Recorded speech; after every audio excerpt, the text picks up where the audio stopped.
Épisode 19. L'héritage d'Uthman. Uthman est mort. Il n'a pas versé le sang des musulmans. Il n'a pas levé l'épée. Il a choisi la prière. Il a choisi le Coran. Il a choisi la patience. Uthman a gouverné plus longtemps qu'Abou Bakr et Omar réunis. 12 ans. 6 premières années de paix et de prospérité. 6 dernières années de tensions croissantes. Son califat est une période de contraste. D'un côté, l'empire atteint son apogée. De l'autre, les germes de la discorde se répandent. L'héritage impérissable, le Coran unifié. Le plus grand héritage d'Uthman est le Coran. À son époque, en raison des différents dialectes parmi les Arabes, le Saint-Coran est récité avec des prononciations variées. Uthman comprend le danger. Même la récitation doit être standardisée. Il crée un comité de scribes. Il leur ordonne de copier le Mushaf original conservé chez Hafsa.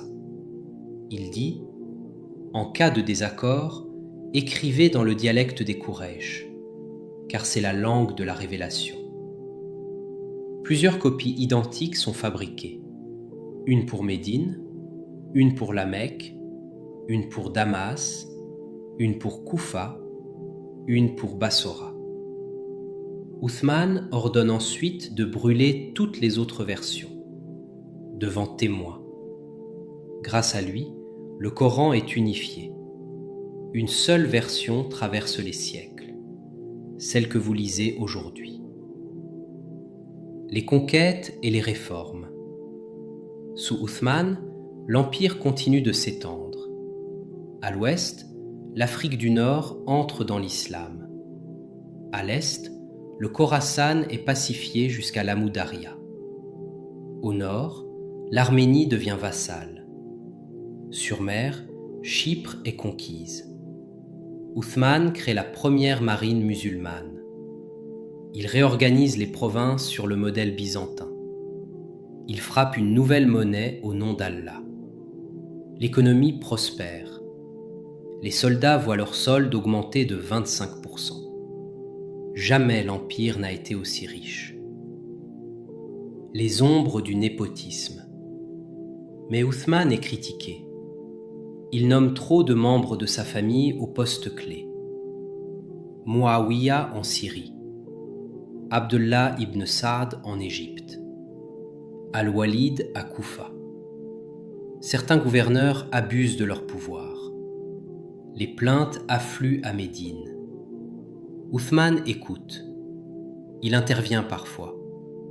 Al-Walid, qui boit du vin, est relevé et fouetté. Mais il est trop indulgent. Il pardonne trop facilement. Ses détracteurs disent « Il protège les siens ». La confiance s'effrite. L'assassinat. En 656, la révolte éclate.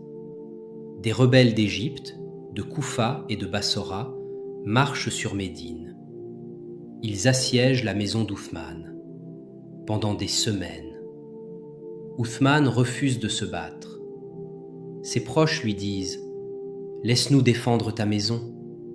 Il répond « Je ne verserai pas le sang des musulmans ». Le 17 juin 656, les assaillants escaladent les murs. Uthman tient un mushaf entre les mains. Il lit le Coran. Il le frappe. Le sang du calife tache les pages du livre sacré. Uthman meurt martyr. Il a 82 ans. Médine sans chef. La nouvelle se répand comme un incendie. Médine est en état de choc. Le premier calife assassiné par des musulmans. Les compagnons se réunissent d'urgence. Qui va prendre la tête de la communauté ? Les rebelles veulent imposer leur candidat. Les Ansars hésitent. Les Muhajiroun sont divisés. Il faut un calife. Vite. avant que tout ne s'effondre. Ali, le choix unanime. Les regards se tournent vers Ali ibn Abi Talib. Cousin et gendre du prophète, paix et bénédiction soient sur lui. Héros de Badr, de Khaybar, le plus savant des compagnons. La foule se presse devant sa porte. On l'appelle « Viens, ô Ali, sois notre calife ». Ali refuse. Il connaît la situation explosive. Il dit « Laissez-moi, je préfère être conseiller ». Mais les gens insistent. « Nous ne voulons que toi. Tu es le plus digne. Accepte par Allah. » Les gens insistent. Ali hésite. Puis il accepte. Il monte sur le minbar de la mosquée de Médine. Les fidèles lui prêtent allégeance. Les rebelles aussi. Ali devient le 4e calife bien guidé. L'ombre sur l'horizon. Mais la partie est loin d'être gagnée.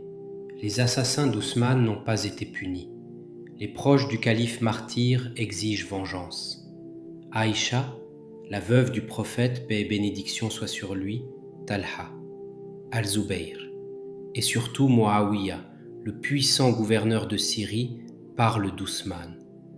Ali hérite d'une communauté déchirée. Avant même d'avoir gouverné, il doit gérer le chaos. La grande discorde, Al-Fitna al-Kubra, commence. L'héritage d'Ousmane en quelques mots. Ousmane laisse un empire immense, un Coran unifié, une administration modernisée, mais il laisse aussi des blessures profondes. Le népotisme, les injustices des gouverneurs, la rébellion, son sang versé. Les musulmans sunnites le considèrent comme un calife bien guidé, un martyr, le rassembleur du livre d'Allah. Son héritage le plus durable n'est ni une conquête ni un palais. C'est le Mus'haf que vous tenez entre vos mains. Demain, épisode 20, l'avènement du 4e calife bien guidé, Ali ibn Abi Talib.